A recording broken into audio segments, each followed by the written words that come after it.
Good morning dear students. आज हम लोग सीखेंगे नॉन फिनाइट वर्ब। सबसे पहले हमको जानना पड़ेगा फिनाइट। फिनाइट क्या होता है? नॉन फिनाइट को समझने के लिए फिनाइट को समझना बहुत जरूरी है। फिनाइट का मतलब होता है, इसका लिटरल मीनिंग होता है लिमिटेड। Limited verb. पहले आप हम लोग फिनाइट वर्ब पढ़ेंगे, फिर नॉन फिनाइट वर्ब को देखने की कोशिश करेंगे। यहाँ आ जाइए आप। ये देखिए, ये मैंने दो वर्ब मैंने लिखा है, इज रीडिंग और have read. Is reading present continuous verb का सब्जेक्ट का टेंस का मैंने चैप्टर पढ़ा दिया आपको। और हैव रेड मतलब present perfect tense. Is reading मतलब प्रेजेंट कॉन्टिन्यूअस टेंस। ये किसी टेंस के लिए, टेंस के हिसाब से ये वर्ब तो सही है, लेकिन अगर मैं यहाँ पे लिख दूं यू, तो ये फिर वर्ब गलत हो जाएगा। अगर मैं इसके साथ में लिख दूं ही, तो ये वर्ब गलत हो जाएगा। यानी कि ये जो वर्ब्स है ये लिमिटेड है एक पर्टिकुलर टेंस के लिए, और टेंस के साथ साथ एक सब्जेक्ट के लिए भी पर्टिकुलर वो लिमिटेड है। ऐसे लिमिटेड वर्ब्स को हम लोग फिनाइट वर्ब बोलते हैं। अब हम लोग जानेंगे non finite verb. Non finite verb किसको बोलते हैं? यहाँ आ जाइए, कुछ एग्जांपल्स दिए हुए हैं। ये कुछ सेंटेंसेस में दो दो एग्जांपल वर्ब्स के हैं। She has come to meet you. Has come भी वर्ब है, टू मीट भी वर्ब है। The teacher is sitting on a broken chair. Is sitting भी वर्ब है, ब्रोकन भी वर्ब है। She likes to swim, likes और to swim. I like swimming, और लाइक और स्विमिंग दोनों वर्ब है। Walking is a good exercise, walking भी एक वर्ब है और इज भी एक वर्ब है। इन दोनों में डिफरेंस है, देखिए आप। अगर मैं यहाँ पे सी की जगह आई करूंगा तो हैज की जगह हैव हो जाता है, लेकिन इस वर्ब के ऊपर कोई इफेक्ट नहीं पड़ेगा। सिमिलरली टीचर की जगह अगर मैं बोलूं वी, तो यहाँ पे आर हो जाएगा।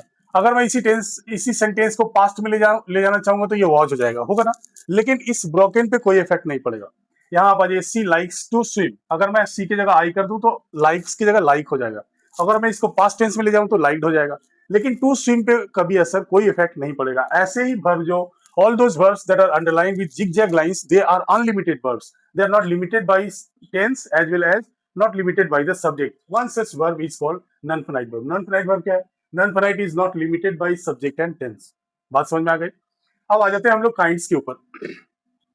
नॉन फाइनाइट वर्ब में आपने देखा कि तीन अलग अलग ढंग के वर्ब्स यूज हो रहा है। टू मीट है, यहाँ टू प्लस वी वन है। यहाँ वी थ्री फॉर्म यूज किया गया है, यहाँ टू प्लस वी वन है। यहाँ आईएनजी फॉर्म मतलब वी फोर, ये आईएनजी यूज किया। इसके हिसाब से उसके काइंड्स बनते हैं। जैसे जो to plus V one verb form है, वर्ब के जो to plus V one forms है, इन्हें हम कहते हैं इन्फिनेटिव।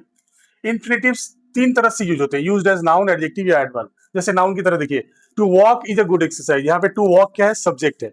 Subject means noun. मैं आपको पहले ही बता दूं, नाउन वाले चैप्टर में uses of noun, classification of noun वाले सब्जेक्ट में मैंने आपको बता दिया है कि नाउन कैसे कैसे यूज होता है।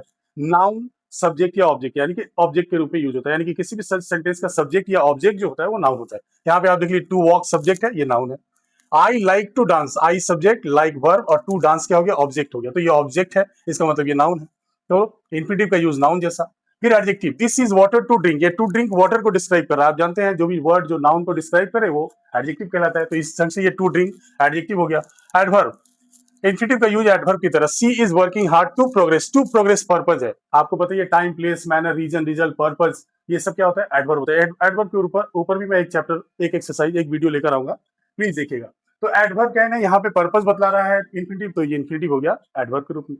अब आप आ जाइए पार्टिसिपल्स। पार्टिसिपल्स क्या होता है? वर्ब का V3 और V4 फॉर्म जो है, जो एडजेक्टिव की तरह यूज होता है, खास करके जो एडजेक्टिव की तरह जो यूज होगा बी और V3 फॉर्म, वही होगा पार्टिसिपल। जैसे आप देख लीजिए, V3 जो एडजेक्टिव है, वॉश्ड क्लोथ्स, धुले हुए कपड़े। टायर्ड पर्सन, थका हुआ इंसान। V4 है, आप देख लीजिए, ब्रेकिंग न्यूज, न्यूज को डिस्क्राइब कर रहा है। राइजिंग स्टार, स्टार को V4 जो है स्टार को डिस्क्राइब कर रहा है। इस ढंग से ये सब क्या हो गया? ये एडजेक्टिव हो गया, और एडजेक्टिव हो गया V3 तो पार्टिसिपल, V4 एडजेक्टिव हो गया तो पार्टिसिपल। एक बात और याद रखिएगा, ये जो V3 जो एडजेक्टिव बन रहा है, इसको हम लोग बोलते हैं पास्ट पार्टिसिपल, और ये जो V4 है इसको हम लोग बोलते हैं प्रेजेंट पार्टिसिपल। ये बात भी मैं आपको अपने वर्ब फॉर्म वाले वीडियो में बता चुका हूं। अगर यहाँ कोई डाउट होगा तो वर्ब फॉर्म वाले वीडियो को जरूर देखिएगा, उससे आपको क्लियर हो जाएगा। इसको V3 वाले एडजेक्टिव्स को, पार्टिसिपल्स को पास्ट पार्टिसिपल, और V4 वाले एडजेक्टिव्स यानी पार्टिसिपल्स को प्रेजेंट पार्टिसिपल कहते हैं। अब ये जेरेंट, V4 ही जब यूज्ड एज नाउन, जब नाउन के रूप में V4 यूज होता है। जैसे यहाँ पे देख लीजिए, talking is not allowed. Talking क्या है? सब्जेक्ट है। मैंने अभी बताया सब्जेक्ट नाउन होता है। स्टॉप कंप्लेनिंग, क्या क्या स्टॉप करना है? कंप्लेनिंग ऑफ स्टॉप करना है, तो ये स्टॉप हो गया वर्ब, और कंप्लेनिंग हो गया ऑब्जेक्ट। तो सब्जेक्ट या ऑब्जेक्ट जो भी हुआ वो जेरेंट हो गया। तो V4 जो है आईएनजी फॉर्म जेरेंट के रूप में यूज हो रहा है। ये आपके लिए, ये हो गया आपका kinds of non finite verbs. एक चीज ध्यान रखिएगा, बड़ा ही इंपॉर्टेंट है, कॉम्पिटिटिव एग्जाम्स वगैरह में भी पूछा जाता है। अभी हाल फिलहाल में ही पॉलिटेक्निक का एग्जाम हुआ, उसमें भी क्वेश्चन आए थे। वेयर इन्फिनिटिव के यूजेस, इन्फिनिटिव दो ढंग से यूज होते हैं। कहीं कहीं पे इन्फिनिटिव में टू नहीं लगता है।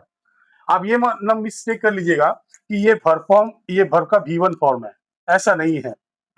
कई जगह आप देखिएगा केवल वर्ब यूज हुआ है, उसमें ना आईएनजी है, ना ईडी है, ना टू यूज किया हुआ है, तो आप ये ना समझ लीजिए कि वो वर्ब का V1 फॉर्म है। सब जगह वो V1 नहीं है। जैसे कहाँ कहाँ V1, कहाँ कहाँ वेयर इन्फिनिटिव यूज हो रहा है। सबसे पहले यूजेस देख लीजिए आप। Without model auxiliary, sorry with model auxiliary verb, can, may, will, ये जो मैं मॉडल ऑक्सिलरी का एक चैप्टर पढ़ा हूँ उसमें भी मैं हल्का सा आपको हिंट दिया था।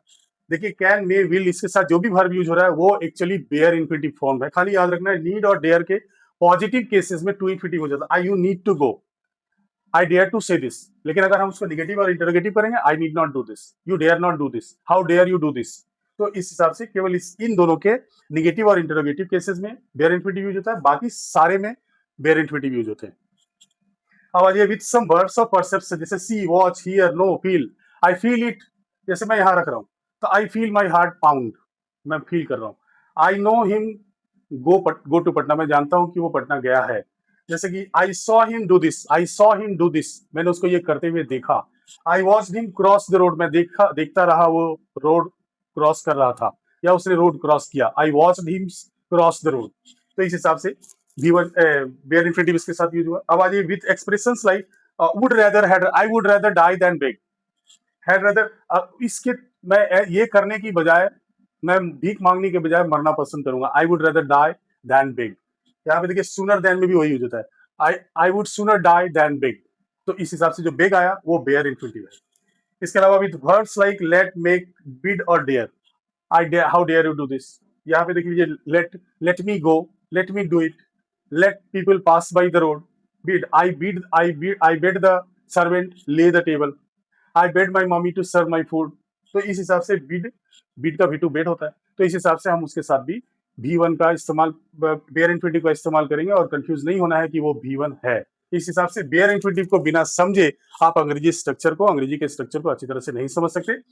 ये हो गया आपका नॉन फाइनाइट वर्ब। मिलते हैं अगले वीडियो में। बहुत बहुत ख्याल रखिएगा अपना। Please like and comment and subscribe. आपका लाइक और कमेंट हमें प्रमोट करता है आपके लिए अच्छा वीडियो बनाने के लिए। Thank you very much.